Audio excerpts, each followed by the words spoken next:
Alors, donc, l'un de nos amis a fait une expérience intéressante. Son voisin a tenu la pyramide en l'air. Dessus. Voilà. Dessus, juste que je l'amène dessous. Alors, tu as mis ta main où? Ouais. Non, je l'ai mis là. Je l'ai pas mis en haut, je l'ai mis juste dessous. Au niveau, au tiers de la hauteur à peu près? Voilà. D'accord. Voilà, à peu près, oui. À D'accord. moitié du bleu. D'accord. Bon, pour tester l'intérieur de la pyramide de la chambre du roi, donc notre ami a mis sa main Non, ça, je l'ai mis comme ça. à l'intérieur. Voilà, comme ça, ouais. Et de l'autre main, tu as testé avec le pendule.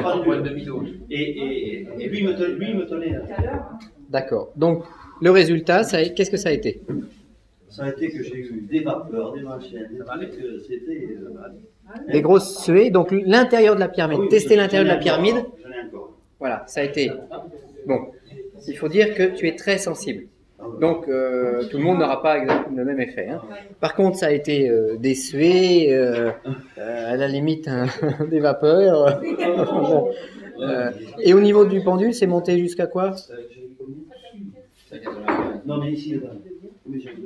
Combien j'avais 85 et 100... Non, un tiers.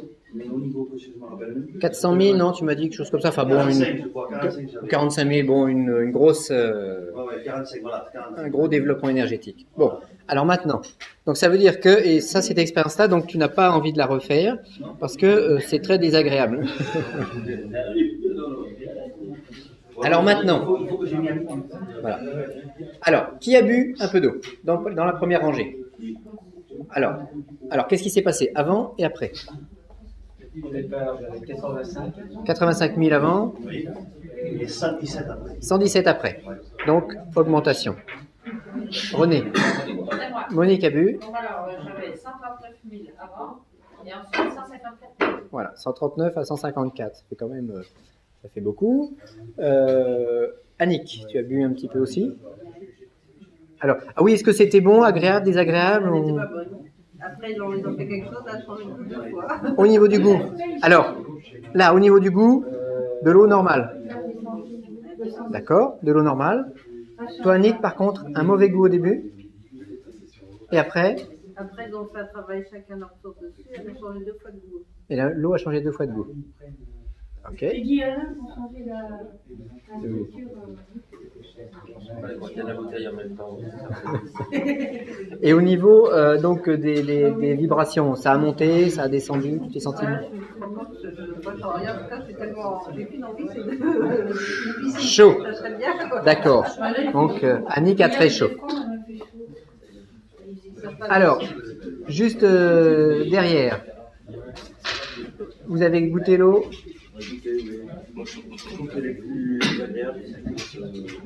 Plus agréable aujourd'hui qu'hier. Et au niveau des vibrations, vous n'avez pas forcément testé. D'accord. Oui. Elle a changé. Attendez. Oui. L'eau est plus douce. Alors, l'expérience là, ça a été de mettre uniquement l'eau sur le carré.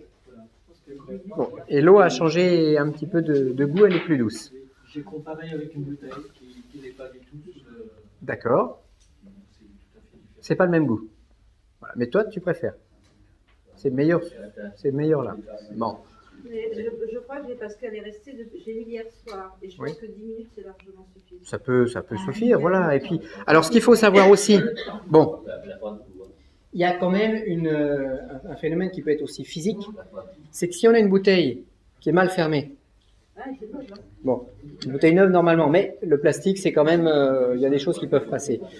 Les peintures sont à l'intérieur de la pyramide. Voilà. Donc les peintures, bon, la pyramide a été faite, elle a été peinte il y a peut-être 10 jours. Donc les peintures sont pas tout à fait sèches. Et à partir de là, on peut avoir peut-être des petites molécules de peinture qui passent dans le liquide. D'où la nécessité d'avoir quand même une bouteille qui soit très bien fermée. Mais ça peut... Il n'y a pas bon. de plastique de le plastique respire, hein. Oui, oui, oui. Alors, un test aussi. C'est Pascal qui a bu, on a doublé en taux vibratoire. D'accord, taux vibratoire qui a doublé. De l'autre côté, vous avez bu? Oui. Et de 40 à 70. De 40 à 70, voilà. Alors ça n'a pas tout à fait doublé pour vous. Voilà. Donc pour certains, ça double, pour d'autres, ça augmente d'un tiers ou des 2 tiers, mais il y a une augmentation. Oui. On a pris de l'eau ce matin qui est arrivé en circuit. Oui. Alors on n'est pas sur la même échelle. Oui. Là, nous on a un unité Bovis 5 et là ils sont spirituels. Donc il va à 360 kg et là ça s'arrête à 60 kg. Oui, oui, bien sûr, selon les échelles. Mais on a quand même eu une multiplication par 20 de l'énergie.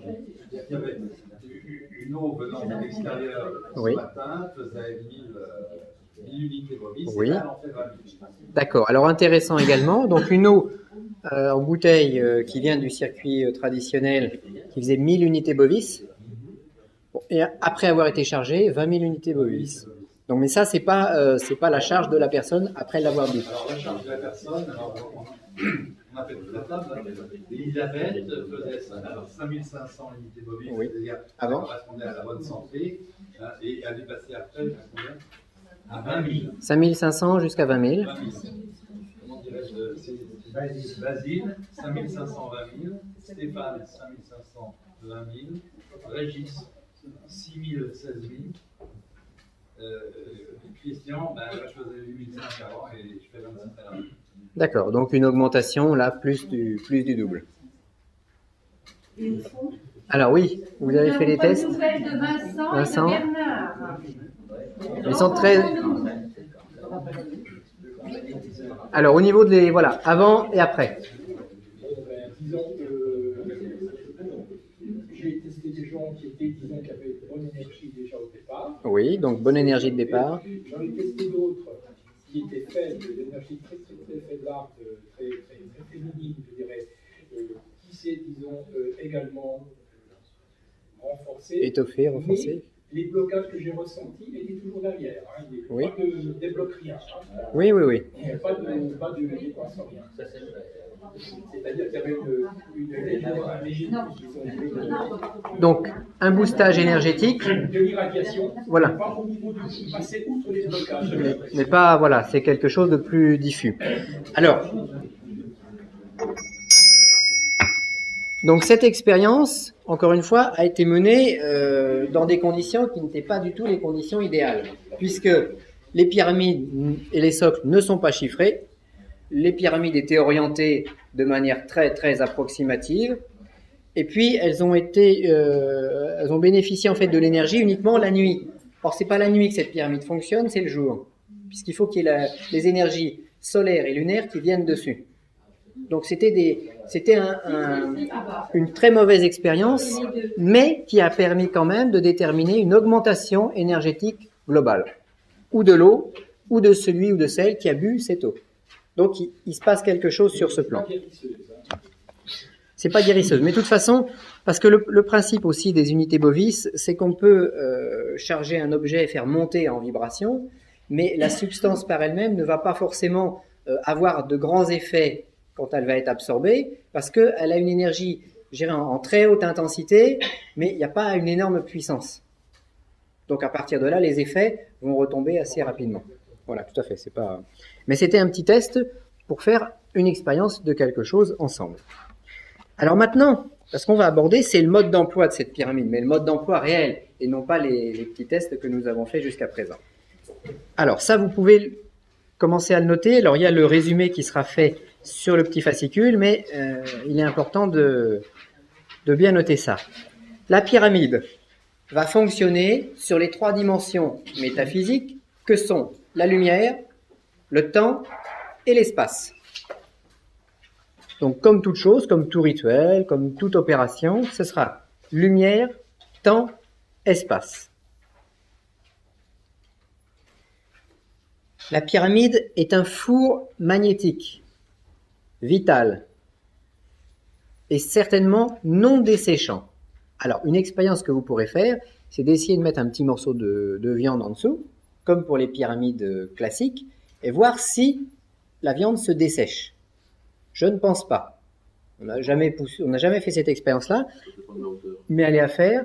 Il y a de fortes chances que ça ne se momifie pas. Il y a même de fortes chances qu'il y ait beaucoup plus de dégradation de la matière que dans une pyramide habituelle.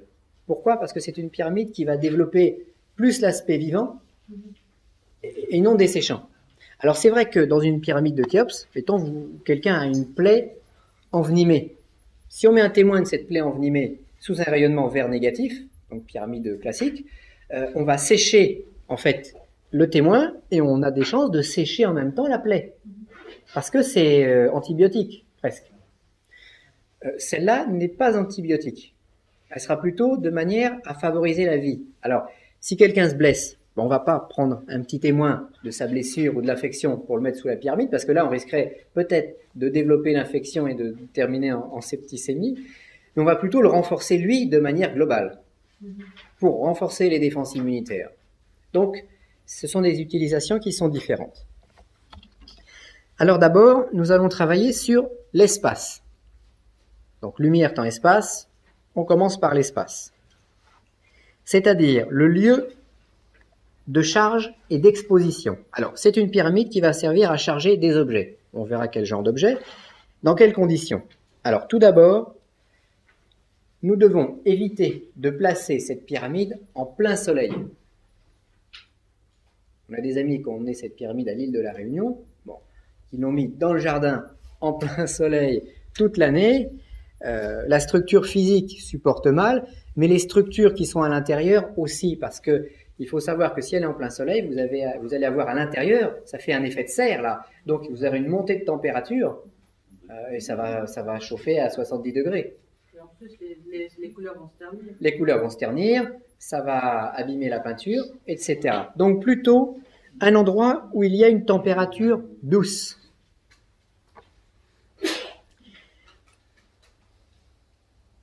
Cette pyramide fonctionne avec un éclairage naturel. Donc l'expérience conduite tout à l'heure, enfin cette nuit, était mauvaise parce que ici, dans cette pièce, il n'y a pas beaucoup d'éclairage naturel, à part un petit peu de luminosité qui nous vient des fenêtres. Donc, éclairage naturel.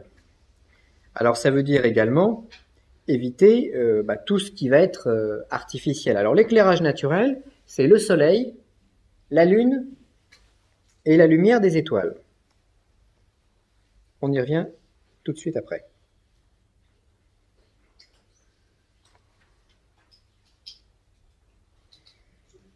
Vous éclairez Voilà. avec la lumière des étoiles, vous n'avez pas beaucoup de lumière. quand Ça même. c'est juste le point qui vient après. Alors, on pourrait éventuellement, si on a des grosses difficultés à avoir un éclairage naturel extérieur, utiliser des bougies. Bon, c'est vraiment, c'est nettement moins bien que l'éclairage direct naturel. Alors, pour éclairer avec des bougies, eh bien, on peut très bien mettre 4 bougies autour. On peut mettre 4 bougies, en placer 8. Alors, si on en met 4, on va mettre devant les 4 faces, ou devant les 4 arêtes si vous préférez, avec le test au pendule, si c'est plutôt devant les 4 arêtes. Mais moi, je préférerais les 4 faces. Éventuellement 8 bougies.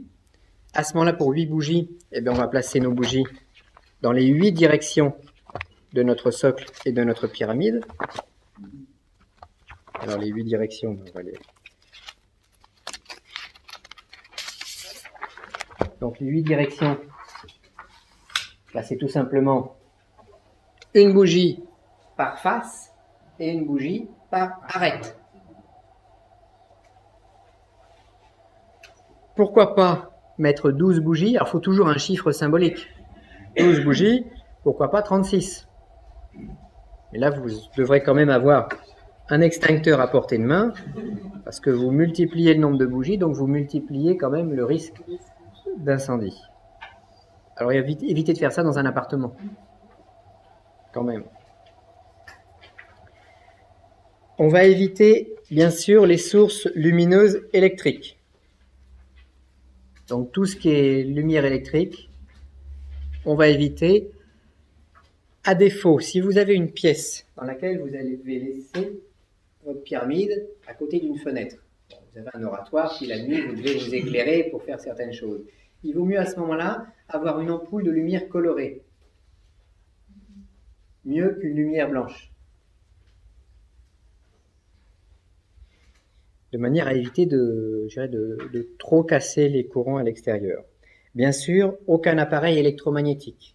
Donc vous évitez l'ordinateur, évitez l'aspirateur qui va développer du bruit. Si vous passez l'aspirateur à côté de la pyramide, ça va faire des vibrations, ça va automatiquement déranger la pyramide. Ça va déranger ce qui est en charge à l'intérieur. Évitez toutes les pollutions, c'est-à-dire les mauvaises odeurs, les bruits. Évitez de placer la pyramide à côté d'une autoroute ou d'une ligne de TGV. Si vous habitez à côté d'Orly et que vous avez les avions qui passent au-dessus, c'est sûr que vous aurez plutôt intérêt un jour à vous acheter une petite chose à la campagne ou un petit terrain et puis d'aller y mettre vos pyramides pour faire vos charges alchimiques ou magnétiques, parce que un avion va casser les vibrations de l'astral et va bien sûr déstructurer tout ce qui se passe à l'intérieur de la pyramide. Donc c'est une alchimie qui va s'y produire, et de manière à ce que cette alchimie arrive à saturation et fasse muter spirituellement ce qui est placé en son centre, il faut que le phénomène ne soit pas perturbé extérieurement. Il faut éviter les nuisances géobiologiques aussi. Éviter les nuisances géobiologiques, bien sûr, oui. Tout ce qui peut être nuisance, on va éviter. Alors évitez donc la route, évitez de mettre ça dans une cuisine, c'est pas un lieu adéquat. Évitez dans votre appartement, votre maison, un lieu où tout le monde passe. Évitez de mettre la pyramide dans l'entrée, à moins que vous soyez tout seul, auquel cas ça peut, mais autrement s'il y a du passage, automatiquement ça va drainer les énergies. Il faut que ce soit tranquille. Évitez également de trop mettre la pyramide à la vue du collectif quand elle est en charge. Alors, il y avait une question. Oui, ce dont tu parles pour les bruits autour, les aspirateurs, c'est surtout quand elle est en charge. Sinon Oui, on peut la nettoyer quand même, oui. Pas à l'aspirateur, mais on peut épouster. Oui. Ah, bon, c'est plus au ménage, c'est la pyramide.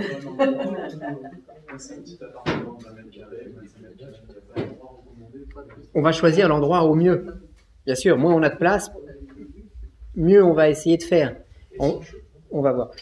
Oui. Si on choisit un lieu où il y a du tellurisme, est-ce que ça va renforcer la chose? Bien sûr. Bien sûr, oui. Parce qu'on va avoir les énergies qui vont s'y dégager. Alors, dans un jardin, il faut le protéger parce que, c'est quand même, surtout le socle, c'est du bois, donc s'il pleut, ça risque de l'abîmer. Par contre, dans un jardin, on le mettra à ce moment-là à l'ombre de certaines plantes, dans un petit coin abrité. Et bien sûr, si vous avez dans votre jardin ou dans votre appartement ou votre maison un point d'émergence tellurique, on va plutôt la placer dessus. Quand nous nous en servirons. Par contre, quand elle est rangée, vous évitez de la mettre en activité, parce que ça va rayonner à l'intérieur, mais ça va également dégager des énergies à l'extérieur. Le cas d'un appartement ou d'un studio, le problème c'est qu'on va dormir dans la même pièce où il y aura la pyramide. Donc, selon les natures, selon les endroits, selon ce à quoi on va l'utiliser, ça peut être un petit peu gênant pour dormir. Et en mettant un cache? Oui, mais en mettant un cache à ce moment-là, à la limite. Pour dormir. Ouais, pour éviter dormir.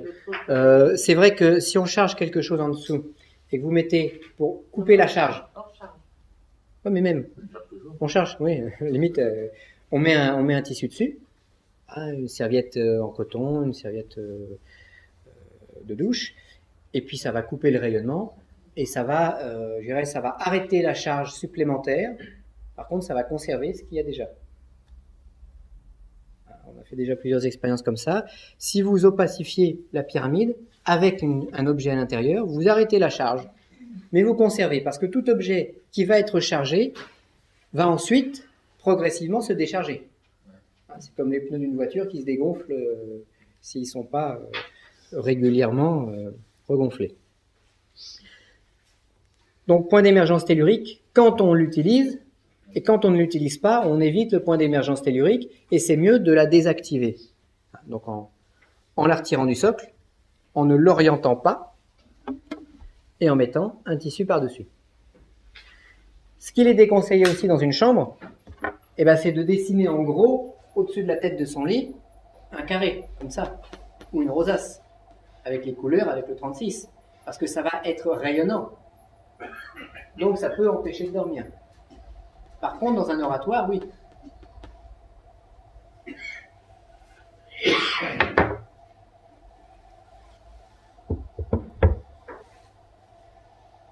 Alors ça, c'est l'espace. Donc on va essayer de trouver le meilleur endroit. Alors l'espace, ça va être aussi près d'une fenêtre, si on est en appartement ou en maison. Parce que cette pyramide fonctionne avec la lumière. Donc elle fonctionnera mieux, comme celle d'Annick fonctionnera mieux, parce qu'elle, elle est directement éclairée par la lumière du jour. Tandis que celle qui est de l'autre côté de la pièce fonctionnera moins bien. On a encore le petit pchit là qui se... C'est un stylo peut-être, hein, ouais. Ah, ouais. Ventilateur. Alors maintenant, la dimension temps. Peut-être, oui. Le temps. Alors, durée et début de l'opération. Alors, selon le matériau que nous désirons charger et selon l'intensité que nous voulons développer dans ce matériau, la durée pourra être de 7 jours. Donc, on peut charger 7 jours.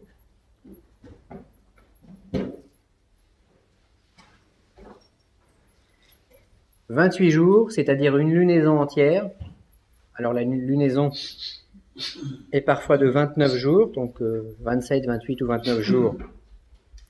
Donc une lunaison entière, voire une année. On peut laisser un objet dedans pendant une année. Il va se charger d'autant plus. Comment ? Un logo d'entreprise, pourquoi pas ? On le laisse à charger dans la pyramide et il charge tout le temps. Par exemple, oui. En fait, tout est possible. Pourquoi pas ? Je n'ai pas fait cette expérience, mais la plaquette de métal que j'utilise pour faire mes respirations, pourquoi ne pas la charger entre deux respirations ? C'est-à-dire que je respire à 9h du matin, hop, je respire pendant 1 heure, et je remets ma petite plaquette de métal dans la pyramide. Comment ? Ça va brûler. Brûler. Des fois, je suis obligée d'aller acheter, sinon ça brûle. Ah bah voilà, après tout dépend que chacun fasse selon son ressentir. Bon, c'est un exemple. Oui. Est-ce qu'on peut faire plusieurs charges différentes à plusieurs niveaux avec des objets Alors, vaut mieux mettre un objet dans la pyramide à charger et pas plusieurs objets. D'accord. Sauf si ces objets sont complètement liés les uns aux autres. Mettons, si vous voulez aider une famille et que vous mettez les photos de la famille. Bon, mais ce sera plus efficace de charger un objet. Alors, il y avait une autre question, oui. Oui. Vous dites 7 jours, ça peut être aussi 7 heures ou 36 heures ou... Faut laisser charger un certain temps. Bon, ouais. À moins d'être particulièrement sensible et de se dire, bon, là, je le charge 10 minutes, hein, ou je le charge... Bon, mais là, c'est des recherches différentes. Mais en général, on va quand même laisser 7 jours à charger, de manière à avoir une charge en intensité, parce qu'on va monter très vite en intensité, mais pas très vite en puissance. Donc, je mets mon eau à charger. Bon, si ça se trouve, au bout de 5 minutes, elle a atteint de 1000 unités bovis, elle a atteint 20 000. Bon. Donc, elle est très rapidement montée en intensité, mais pas en puissance. C'est comme l'électricité. Si vous prenez du 10 000 volts, mais avec une très faible puissance, vous aurez un gros choc, mais vous serez simplement sonné. Par contre, si vous prenez du 220 volts avec une grosse puissance, là, vous serez électrocuté et vous serez mort. Donc, il y a l'intensité et la puissance qui va jouer dans le système. Donc, comme en électricité, il y a le voltage et l'ampérage. Donc, ça monte très vite, rapidement, et puis après, on va avoir la charge de puissance. Parce que la structure même de ce que l'on va placer dedans, on veut obtenir en fait une saturation. Alors comment ça fonctionne au niveau de la saturation? On va faire un petit dessin parce que c'est quand même quelque chose d'extrêmement important. On aura sur le fascicule Comment? le dessin. Non. Ça, le dessin que je vais faire, vous ne l'aurez point. C'est la technique du verre d'eau qu'on remplit goutte à goutte. On a un verre d'eau. Et puis, on veut faire déborder le verre d'eau. Je dirais quand le verre déborde, c'est que la matière est totalement saturée. Et à ce moment-là, on va avoir une mutation de cette matière sur un plan alchimique ou sur un plan spirituel. Mais la mutation n'intervient pas tout de suite. Je remplis. Donc, premier jour, deuxième jour, troisième jour, quatrième jour, cinquième jour, il ne se passe rien. Si on est monté en intensité, mais on n'a pas suffisamment de puissance pour avoir une mutation des molécules spirituelles de cette matière. Par contre, mettons le sixième jour ou le cinquième jour, là, ça va déborder de chaque côté. Et à ce moment-là, je vais avoir accumulé dans mon objet suffisamment d'énergie pour avoir une transformation de quelque chose, mais une transformation qui sera plus durable qu'une simple charge énergétique. Quand en alchimie, on prend une plante, un liquide, et qu'on va travailler ce liquide, mais on va le travailler une fois. Par exemple, dans le cadre de la distillation. C'est le même principe. Vous distillez, vous avez une cornue, et vous avez un vase récepteur. Vous avez votre liquide ici. Vous avez un système de chauffe. Votre liquide va monter, va se transformer en vapeur. Donc les vapeurs montent, vont se condenser sous forme de fines gouttelettes dans le col de la cornue et vont retomber dans le vase récepteur. Alors l'alchimiste qui veut obtenir une mutation de sa matière, de son liquide, eh bien, va utiliser ce système. Il va distiller bien sûr très lentement. Il va distiller une fois. Mais une fois, c'est pas suffisant parce que seules quelques molécules d'eau vont avoir subi la mutation. Il va repasser son eau une fois, deux fois, trois fois, quatre fois, par exemple 7 fois de suite. Et si pour passer l'eau dans le vase récepteur, eh bien il met par exemple 10 jours, eh bien il va mettre 70 jours pour obtenir la mutation désirée. Et à chaque fois, en fait, l'eau possède une vibration qui sera plus puissante et va également monter en unité bovis. Mais il n'y a pas que les unités bovis là, qui interviennent, il y a d'autres choses qui vont avoir lieu. Donc, ce principe de répétitivité de la charge, nous allons pouvoir également l'employer au niveau de cette pyramide, en utilisant par exemple un cycle lunaire, puis un deuxième cycle lunaire, puis un troisième cycle lunaire, et à un moment on va obtenir saturation et transformation. Alors, pas une transformation physique, mais une transformation spirituelle, dans la structure intime de la matière entreprise. Plus nous allons affiner une matière, et plus cette matière va pouvoir recevoir une énergie conséquente. Quand on distille de cette manière-là, eh ben c'est un petit peu comme si l'alchimiste agrandissait la chose en question. Bon, il y en a plein parmi nous qui sont magnétiseurs. Des fois, vous prenez un morceau de coton que vous magnétisez et que vous donnez au patient pour qu'il mette là où il a mal, pour continuer un petit peu la séance de magnétisme. On sait par exemple que le coton va absorber 10 unités de magnétisme, mais pas plus. Que vous magnétisez votre coton pendant 5 minutes ou pendant une demi-heure, une fois qu'il sera saturé en magnétisme, il ne se magnétisera pas plus. Il aura toujours ces 10 unités. Bon. Donc, le problème que je vais avoir quand je vais laisser un objet sous ma pyramide, c'est la qualité énergétique de cet objet. Parce que si cet objet est capable d'accumuler 10 unités de magnétisme, eh ben, que je le laisse 7 jours ou que je le laisse une année, il n'en accumulera pas plus. Bon. Donc, voilà. Est-ce qu'il y a l'effet inverse de ça, parce que quand on magnétise de trop, on décharge aussi des fois. Non, mais quand on va avoir saturation, ça va être saturé, point. On aura rempli le verre. Le verre a une contenance de, je sais pas, de 25 centilitres. Bah, une fois que je l'ai rempli, je peux pas le remplir plus. Je peux toujours faire couler l'eau, ça va déborder. Oui. Oui, nous n'avons pas tenir compte Attendez, devant. Allez-y. tenir compte des cycles lunaires. Oui, alors bien sûr. Parce que en lune montante ou en lune descendante, parce que si c'est en lune montante, on a certaines énergies, et quand la lune décroît aussi à d'autres énergies. Il y aura des instants qui seront plus puissants, bien sûr, on va le voir.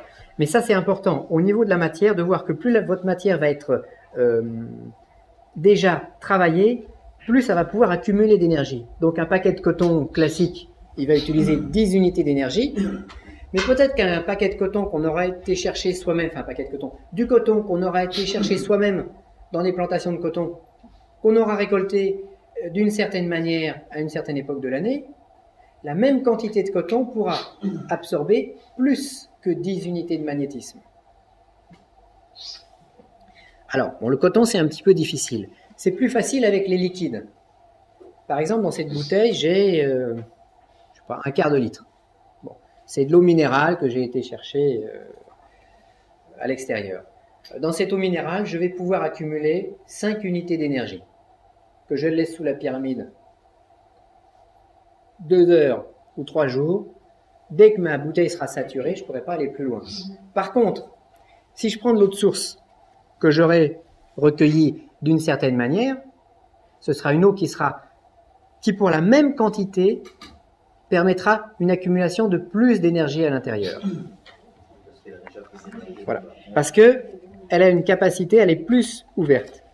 Je crois qu'on va voir ça un petit peu dans cet après-midi. On va voir une petite manipulation justement à ce niveau-là, qui peut être intéressante. Donc voilà, plus le matériau sera pur. Alors si je veux charger un gemme, un cristal, une bague ou quelque chose, plus ce sera de bonne qualité et plus la charge énergétique sera importante. On pourra mettre une charge importante. Alors donc choix de la durée, on l'a vu. Maintenant, choix du début. C'était la question de notre ami. Quand dois-je commencer à charger mon objet? Alors, je vais regarder la saison. C'est sûr que les charges énergétiques du printemps et de l'été seront plus puissantes que les charges énergétiques de l'automne ou de l'hiver. Alors des fois l'hiver on en a plus besoin, donc on va plus charger, tout à fait, pour compenser.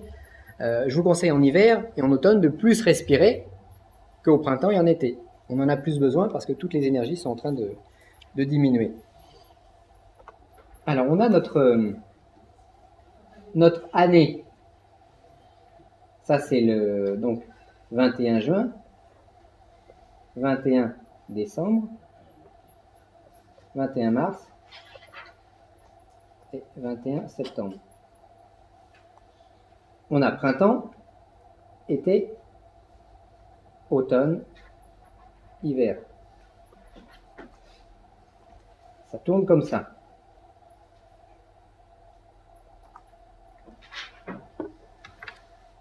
Plus on aura d'énergie disponible dans la nature, et plus ma pyramide sera efficace. Plus on aura d'énergie disponible dans la nature, et plus ma respiration, avec la boule et la plaque, sera également efficace. Donc, le 21 décembre, le solstice d'hiver, c'est le point où nous disposons naturellement du moins d'énergie, tandis que le 21 juin, c'est le point où nous avons le plus d'énergie disponible. Donc en général, l'alchimiste se repose en hiver et commence ses véritables travaux au printemps. Donc les saisons où vous obtiendrez les meilleurs résultats au niveau des charges, c'est le printemps et l'été. Alors bien sûr, libre à vous de faire des charges printemps-été pour consommer les substances l'hiver, bien sûr. de manière à compenser. À nous de jouer ou la fourmi ou la cigale dans ce cycle. Donc l'alchimiste va préparer ses petites fioles et puis ensuite il va les consommer. Alors si on a cette rotation au niveau de l'année, on a exactement la même chose au niveau d'une lune. Alors il faut aussi avoir une vision, enfin un détail, c'est que les équinoxes et les solstices sont des instants où il y a beaucoup d'énergie disponible dans la nature. Donc on va pouvoir les utiliser. Alors surtout 21 mars, 21 juin, 21 septembre, moins au mois de décembre. Donc vous pouvez mettre à charger 3 jours avant le 21 mars. Le 21 mars, c'est 3 jours après. Donc vous avez vos 7 jours, mais vos 7 jours auront été calculés dans l'année de manière à avoir la meilleure efficacité. Et si vous faites des travaux à cet instant qui correspondent à la nature du printemps, ce sera plus efficace. Charger de la neige le 21 juin, ce sera difficile. Bon. Donc on va essayer d'être toujours en résonance également avec la saison. Le 21 juin, ce sera plus signé du feu. Donc on va charger peut-être des bougies. Pourquoi pas? Alors si vous chargez des bougies, pareil, pour une bougie, vous avez des bougies qui sont en paraffine, qui vont prendre une charge faible. Vous avez des bougies en cire liturgique, c'est un mélange de cire d'abeille avec de la paraffine, ce sera déjà mieux, ça prendra une charge d'énergie plus grande. Et puis vous avez des bougies en cire d'abeille, et celles-là se chargeront beaucoup plus, de par leur structure naturelle et leur qualité. Alors je vous dis ça parce que je me rappelle qu'il y avait, quand je faisais mes études sur Paris, un monsieur qui vendait des bougies de désenvoûtement. Bon, alors pourquoi pas? Enfin, je ne sais pas si c'était très efficace, mais il chargeait ses bougies et puis le client devait faire brûler sa bougie chez lui. Alors, si on voulait appliquer cette technique, je ne pense pas tellement que ça marche pour ce désenvoûtement, mais si on voulait charger des bougies de cette nature, je préférerais des bougies en cire d'abeille et puis charger à ce moment-là pour le 21 juin. Et si je peux faire coïncider mon 21 juin avec une pleine lune, là je double les effets. Parce que ce qu'on a pour l'année solaire, on l'a également pour l'année lunaire.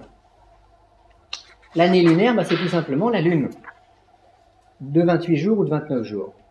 Donc, on a vu pour le soleil, on voit la même chose pour la lune. Donc nous avons nouvelle lune, c'est la lune noire sur le calendrier, premier quartier, pleine lune, c'est le petit rond blanc, et premier quartier, dernier quartier. En sachant que ça tourne comme ça. L'opérateur, l'alchimiste, le mage, qui veut travailler avec la lune, veut voir la lune devant lui. Parce que moi, je ne peux parler à quelqu'un que si je l'ai en face de moi. S'il n'est pas là, je peux lui parler. Mais est-ce que vous avez entendu ce que je vous ai dit il y a 3 jours? Eh bien non, parce que vous n'étiez pas là. Donc j'ai pu le dire, j'ai pu croire que vous l'entendiez, mais réellement vous ne l'entendiez pas. Donc quand je veux travailler avec la lune, je dois voir la lune. Il ne s'agit pas que la lune soit dans le signe du Cancer ou dans le signe du Lion au moment du début du travail. Il s'agit surtout qu'elle soit présente physiquement dans le ciel. Le berger, quand il est avec son troupeau de moutons et qui se fait attaquer par un loup, et qui veut faire un sort pour éloigner le loup du troupeau, et s'il veut travailler avec la lune, il attend que la lune soit présente dans le ciel pour lui faire la demande. Sinon, ça ne fonctionnera que très faiblement. Même s'il y a des nuages. Même s'il y a des nuages. Il faut qu'elles soient présentes. Mais déjà, qu'elle soit présente. Alors c'est vrai que s'il n'y a pas de nuages, c'est encore mieux, parce qu'on a la lumière directe en fait qui arrive. Donc, la lune a également ses solstices et ses équinoxes, exactement comme le soleil. Alors les points intéressants dans la lune, ce sera le premier quartier, la pleine lune et le dernier quartier.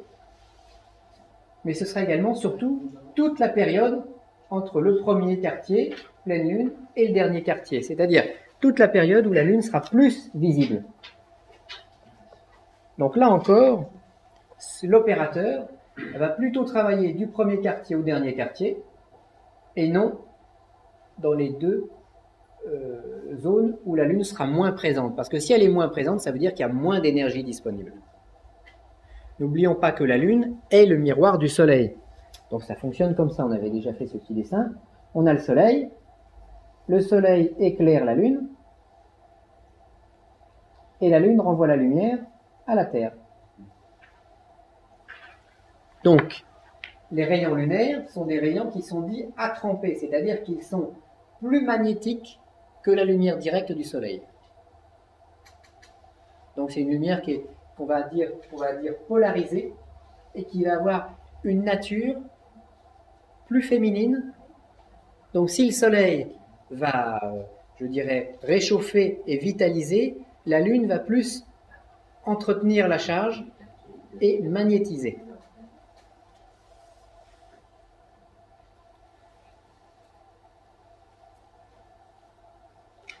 Alors, la période la plus intéressante pour le travail de la pyramide, c'est bien sûr la pleine lune, quelques jours avant, quelques jours après. Par contre, pour que ça fonctionne, eh bien, il faut que la lumière de la lune tape directement sur ma pyramide. Sinon, je suis dans la symbolique. Si j'ai la pleine lune, mais que je suis dans mon appartement et que les volets sont fermés, eh bien, la lumière n'arrivera pas sur cette pyramide. Donc toujours, j'ai besoin d'une énergie qui arrive en direct. Nous pouvons également raffiner encore la méthode en sachant, pour ceux qui ont lu le livre sur le 36, que nous avons chacun un nombre qui nous gouverne. Donc pourquoi ne pas mettre un objet à charger au moment de la période où notre numéro ou notre nombre passe dans les architectures du 36. Et donc, on se situe à partir de là, c'est comme si nous avions des instruments de musique, un violon, une paire de cymbales, une guitare, une trompette, et puis on peut faire un orchestre avec tout ça. C'est-à-dire qu'on va bien sûr pouvoir marier les rituels du 36 avec la pyramide. Donc ça, c'est les instants qui sont intéressants. Alors, exactement comme la Lune et le Soleil, nous avons la journée. Donc on aura lever du soleil, midi, coucher du soleil et minuit.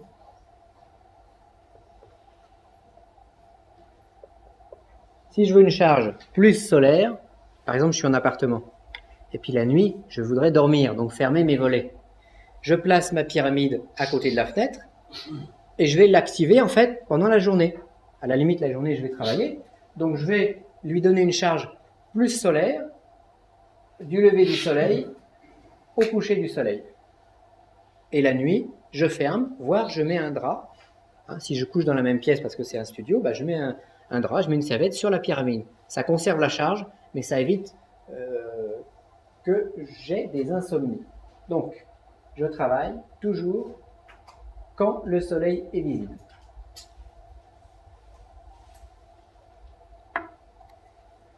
Alors ça, c'est pour le temps. Ok, je vous laisse encore le petit schéma, tout le monde l'a noté. Ça, c'est pour le temps et la durée de l'opération. Ensuite, on a vu l'espace, on a vu le temps, on va voir la lumière.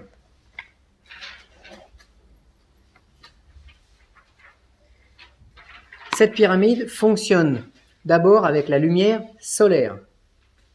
Donc c'est le rayon du soleil qui, traversant les couleurs, les vitraux, les ondes de forme, parce que quand vous avez un rayon solaire qui va frapper la pyramide, comme vous avez une armature métallique, ça va automatiquement projeter des ombres à l'intérieur, un petit peu comme des signatures.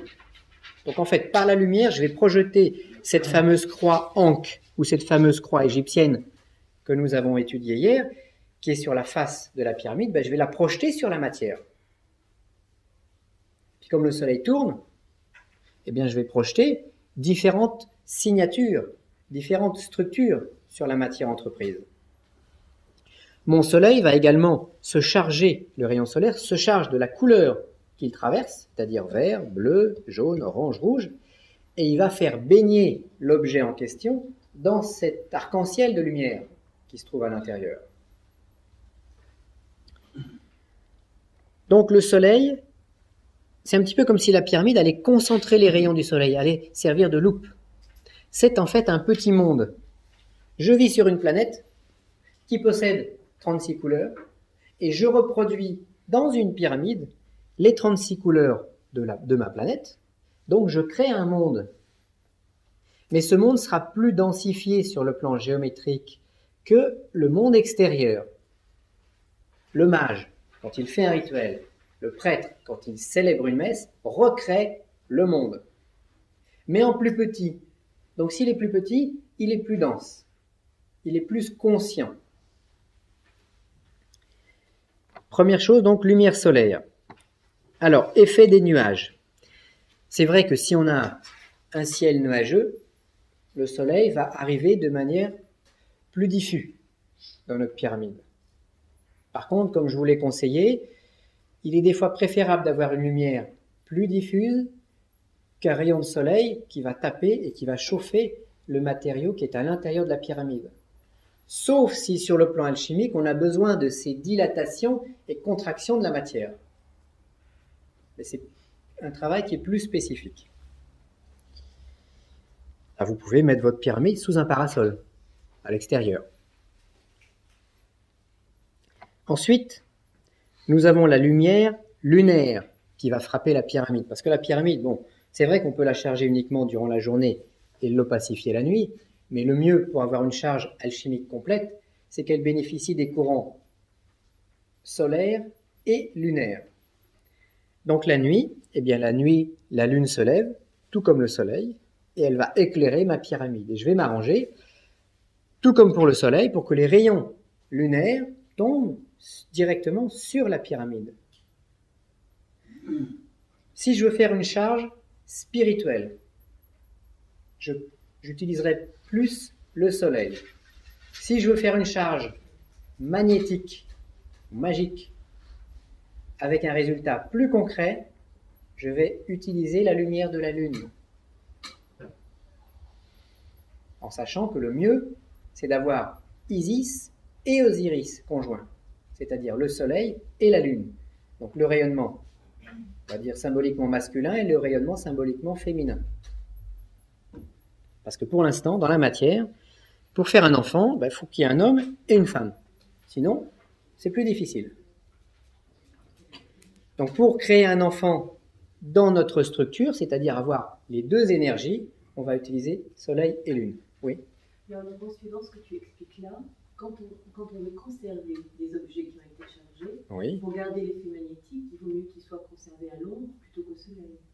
Oui, ou même dans la pyramide recouverte d'un drap. Oui, mais si on peut l'utiliser pour d'autres choses, quand on a chargé par exemple des fioles durant une durée, qu'on veut garder pour l'hiver, ce que tu expliquais tout à l'heure, pour conserver les D'accord. objets. Alors oui, les objets que vous aurez chargés doivent être de préférence conservés dans la pénombre. L'absence de bruit. Donc, bon, une bouteille d'eau minérale comme ça va se décharger rapidement, déjà parce que l'eau est de mauvaise qualité, et puis deuxièmement parce que c'est une bouteille en plastique, et troisièmement parce qu'elle est transparente. Donc, tous les rayonnements ambiants vont décharger le magnétisme de l'objet en question. Donc, vaut mieux toujours une fiole foncée, voilà, comme on trouve en pharmacie, hein, les petites fioles jaunes, là, marron, jaune, ouais. Ça conserve mieux. Pourquoi les bouteilles de vin sont vertes? Parce que le vin se conserve mieux dans une bouteille colorée que dans une bouteille blanche. Et puis surtout, le mettre à l'abri de la lumière intensive, à l'abri du bruit, à l'abri du passage, parce que tout ça, ça va avoir tendance à la décharger. Mais mon objet va quand même se décharger petit à petit. On a ça de manière classique avec les élixirs spagyriques. Quand un élixir spagyrique sort du laboratoire, il est chargé à bloc, parce qu'il vient juste de sortir de distillation. Donc là, je le stocke. 3 ans après, la trace, le message sera toujours présent dans mon élixir, mais il ne sera plus actif. Je peux toujours boire les gouttes, ça fera quasiment plus rien. J'ai gardé, je dirais, l'intensité, mais pas la puissance. Et là, nous avons conduit plusieurs fois l'expérience. Un élixir qui avait perdu de son efficacité, on lui a fait faire un petit séjour, de nouveau, sous la pyramide. Pendant une lunaison. Eh ben, au ressortir, il avait retrouvé toute sa qualité vibratoire, toute sa puissance, et même plus que ce qu'il donnait avant. Est-ce qu'il y a Même s'il était tombé, Et pourtant, il était resté 3 à 4 ans. Est-ce qu'il y a des moyens pour accélérer la charge? Parce qu'en fin de compte, tout ça, c'est long. Alors, il s'agirait qu'on ait 3, 4, 5, 6, je sais. Tout dépend du travail qu'on veut faire, oui. J'ai un travail, on s'en sort plus. Hein. Le problème de la nature, c'est que quand une graine tombe dans le sol, il faut un certain temps pour créer une plante. Quand un gland de chêne tombe par terre, dans le meilleur des cas, il faut 70 ans pour faire un chêne. La nature est lente.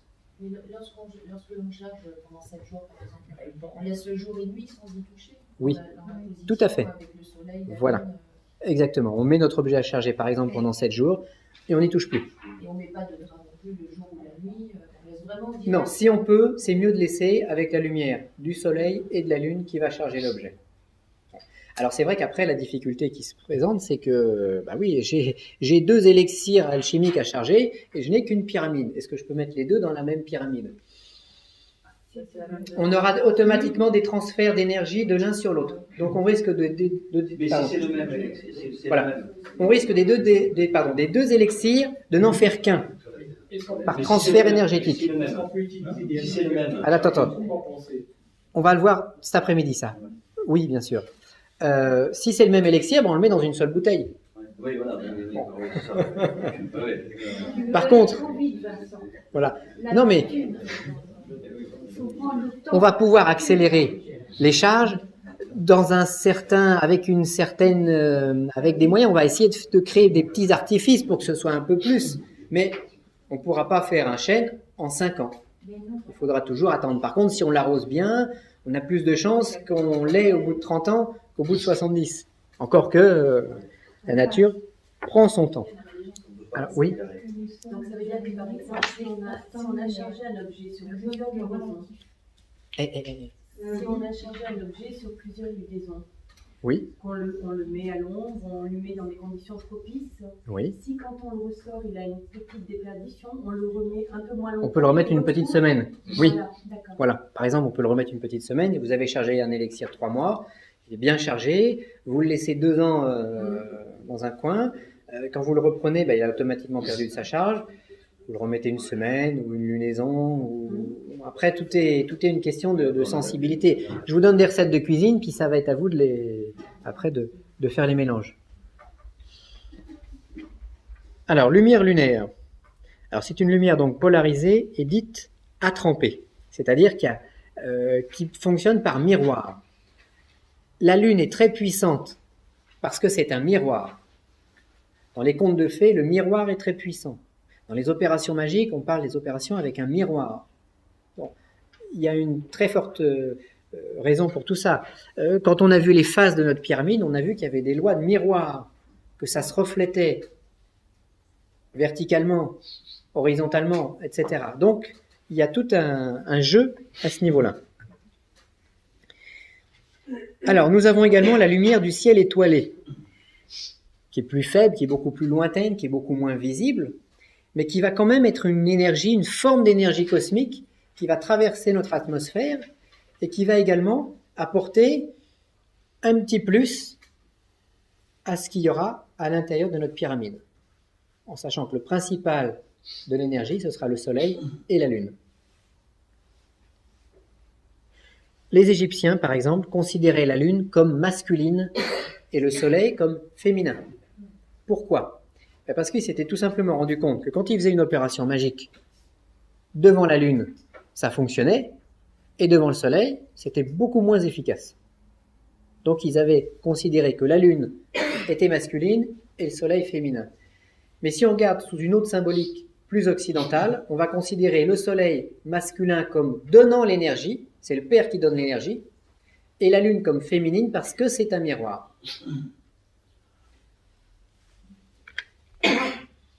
Alors là, j'ai répondu à moitié à la question de Vincent, mais sans vraiment y répondre. Alors, Il suffit de réfléchir un petit peu, et puis cet après-midi, on en reparlera. Alors les autres planètes, Saturne, Uranus, Vénus, Pluton, n'ont une énergie que très très faible sur ce genre de système. Même sur la plupart des opérations magiques, ce sont des énergies qui sont très peu puissantes, puisque les principales, ce sera toujours les mêmes. Alors il y a aussi une chose qui va intervenir dans la lumière et dans l'efficacité de l'opération. C'est la force de lancement de l'opérateur. L'opérateur, en fonction de son entraînement énergétique, en fonction de sa médiumnité personnelle, en fonction de son état de conscience métaphysique, va donner plus ou moins de force à l'opération. On a aussi remarqué dans les systèmes de radionique que certains opérateurs avaient des résultats et d'autres n'en avaient pas, parce que l'opérateur fait partie intégrante du schéma. C'est pour ça qu'il ne faut pas faire non plus n'importe quoi, parce que c'est le choc en retour assuré, que ce soit avec une méthode ou une autre.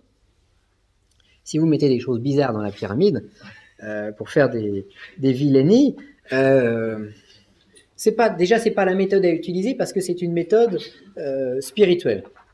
Donc, ça risque de créer un choc. Et puis deuxièmement, vous êtes dans le système. Donc, vous êtes en prise directe avec l'énergie. Plus vous allez vous entraîner à la respiration, plus les objets que vous allez mettre à charger dans votre pyramide obtiendront de la puissance. Plus vous allez être médium, plus vous allez aussi le déclencher. Alors ça, la médiumnité, c'est une nature. On l'a pas, ou on l'a plus ou moins. Mais quelqu'un qui est fortement médium, qui va se concentrer, va pouvoir obtenir peut-être des résultats plus rapides en 7 jours, alors qu'un autre va utiliser 28 jours. Parce qu'il va s'impliquer, il va lui-même être une lumière. À la limite, si le soleil et la lune sont là pour éclairer, donc on a le soleil et la lune, on a les étoiles, on a les autres planètes qui rayonnent très faiblement, eh bien la 5e énergie, la quintessence de l'énergie qui va être dans notre pyramide, c'est nous. C'est moi qui vais la mettre. Et surtout aussi, l'état de conscience métaphysique. Si je comprends ce qu'est ma pyramide, que c'est un cône, parce que ça représente telle et telle chose, comme on l'a vu hier, eh bien, je sais que c'est l'objet le plus adapté pour obtenir une charge. Donc si je le sais dans ma conscience, et que j'en suis intimement convaincu dans mon inconscient, ça fonctionnera beaucoup mieux. Parce que là, c'est mon double qui va aussi opérer dans le système. Et si mon double opère dans le système, ce sera plus puissant, mais je vais également le charger, ce double, de par le mariage que je vais faire avec ma pyramide. Donc, respirez, si vous êtes médium, tant mieux, et travaillez la conscience métaphysique. Et c'est pour ça, hier, je vous ai dit, quand vous allez lancer le processus, mais créez une prière, une invocation, dans laquelle vous allez appeler le Dieu imprononçable, le Fils, sous forme d'une sphère, du cône ou du double cône, la Vierge éternelle, ensuite les bulles qui sont les origines des mondes, invoquer également dans le sens de descente. Alors quand on fait une invocation, on part toujours du haut pour aller vers le bas, pour aller vers moi. C'est exactement ce que font les kabbalistes opératifs lorsqu'ils font la descente de l'arbre de la Kabbale, de Keter, par Chochma, Bina, etc., jusqu'à Malchut. On descend les énergies. Dans une prière, vous devez descendre les énergies. Donc on part du Dieu imprononçable, on passe par le Fils, la Vierge éternelle qui emplit l'univers, les bulles, origine des planètes, et surtout la bulle qui est l'origine de ma planète à moi. Et puis dans cette bulle, on a l'apparition des éléments, donc invoquer l'éther, le feu, l'air, l'eau, la terre. Vous pouvez également faire une prière aux minéraux qui nous soutiennent, aux végétaux qui sont présents, aux animaux dont nous provenons, de manière à ce que dans votre pyramide, il y ait une conscience métaphysique de tout le petit monde dans lequel nous évoluons. Vous recréez le monde par votre prière. Alors, cette prière doit être pensée métaphysiquement quand vous l'écrivez sur votre papier, mais quand vous allez la dire, quand vous allez la prononcer, elle doit être vécue émotionnellement, de manière à l'animer, à la faire descendre d'une vibration. Donc si le soleil, c'est quand vous allez écrire votre prière, en la déchirant, en la recommençant une deuxième fois, en la redéchirant, en la recommençant une troisième fois, de manière à l'avoir la meilleure possible, et vous avez le droit de la changer au fur et à mesure des semaines, des mois qui passent. Ça, c'est le soleil, et quand vous allez la dire, la prononcer, vous devez la vibrer, en fait, la vibrer cardiaquement, et là, c'est la lune. Donc, dans votre prière, il y a également soleil et lune.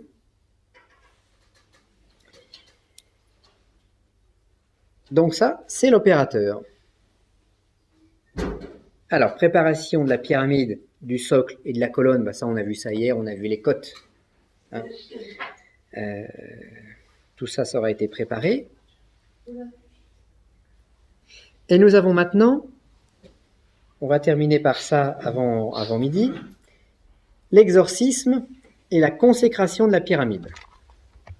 Alors, l'exorcisme le plus simple, c'est celui que vous avez dans mon livre, on va le reprendre, vous allez le renoter parce qu'il n'est pas dans le fascicule.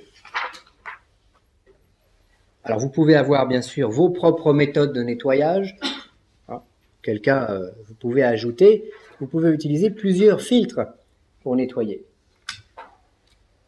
Donc l'exorcisme,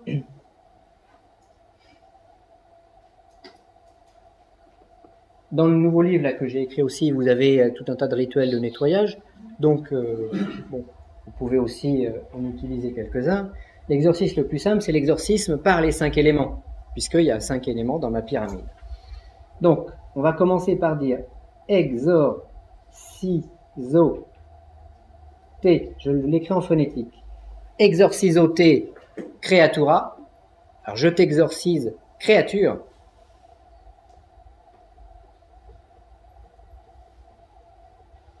Exorciso-te creatura, on va voir comment on le prononce après. Per deum, ça c'est l'éther, qui sera rouge. Per ARM, ça c'est, je me trompe, excusez-moi, c'est pas Per ARM, c'est Per ignem. Le feu. Donc, ici, on a le feu qui est orange. Ensuite, Per ARM. C'est l'air. C'est jaune. Per Aquam. C'est l'eau. Vert. Per Terram, c'est la terre, c'est bleu. Ut puritatem sit in te, ça c'est la fin du petit texte. Ut puritatem sit in te. Alors qu'est-ce que ça veut dire? Eh bien tout simplement, exorciso-te creatura, je t'exorcise créature, alors que ce soit un pendule, une pyramide, un verre d'eau, c'est la même chose. Per deum, par Dieu, donc par l'éther, qui est le Dieu de notre pyramide ou de notre système. Per ignem, par le feu. Per aerem, par l'air. Per aquam, par l'eau. Per terram, par la terre. Ut puritatem sit in te, pour que la pureté soit en toi. Alors bien sûr, il faut le prononcer d'une manière particulière pour qu'il soit efficace. Déjà, avant toute petite opération, vous avez l'habitude de respirer régulièrement tous les jours. Vous recommencez, vous êtes devant votre pyramide. Alors vous évitez qu'il y ait du monde derrière, parce qu'autrement, vous allez tout nettoyer, ou vous allez projeter le négatif de l'objet sur tout ce qu'il y a derrière. Donc on se tourne vers une direction neutre, en général vers le nord ou vers l'est. Le nord, parce que c'est le point focal magnétique de la planète, et l'est, c'est le point plus symbolique, l'apparition du soleil, etc. Donc, je vais le prononcer. Je commence par une dizaine de respirations violentes et puissantes.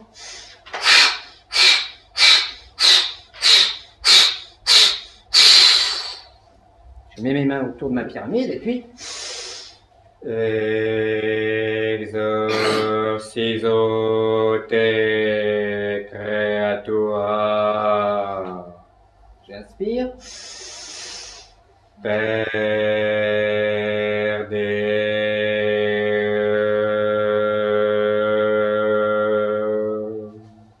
Je projette une lumière blanche sur la pyramide.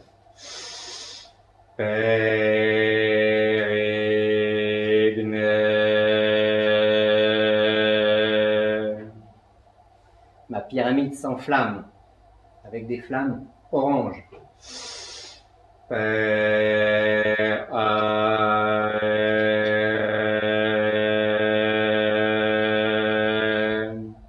Du vent, un vent violent traverse ma pyramide, entraînant tout le négatif.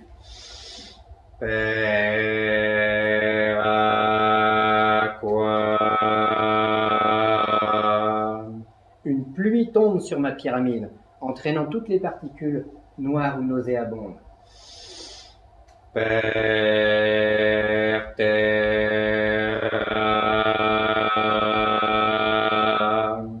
Tout le négatif part à la terre. Ut puritate psitinte.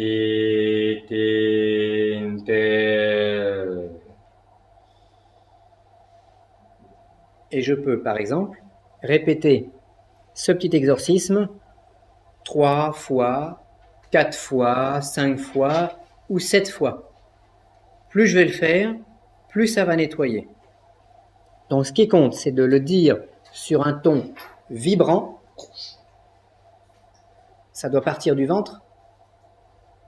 Et puis là, il faut prendre un air farouche.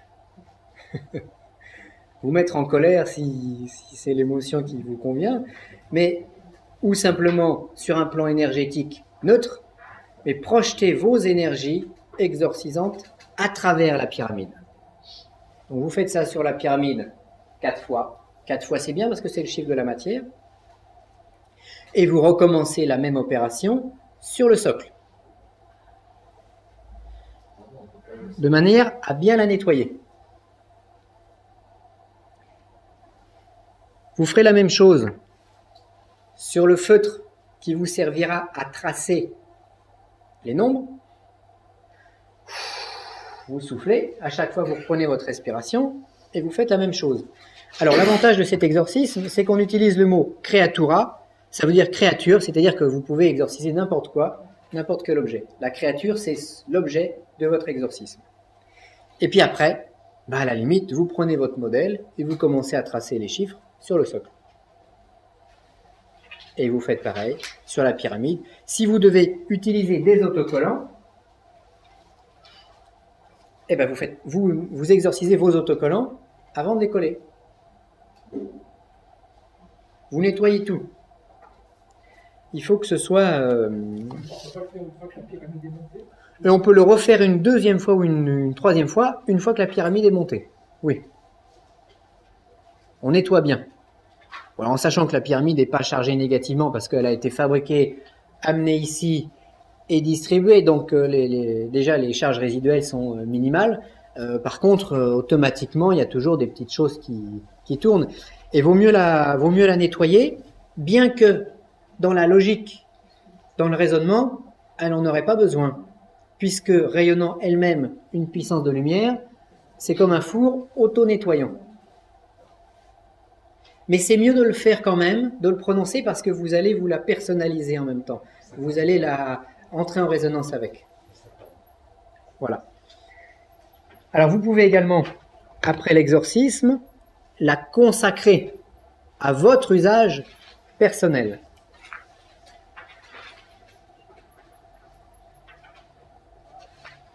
Consécration. Alors, le texte est très simple. Consecrote creatura,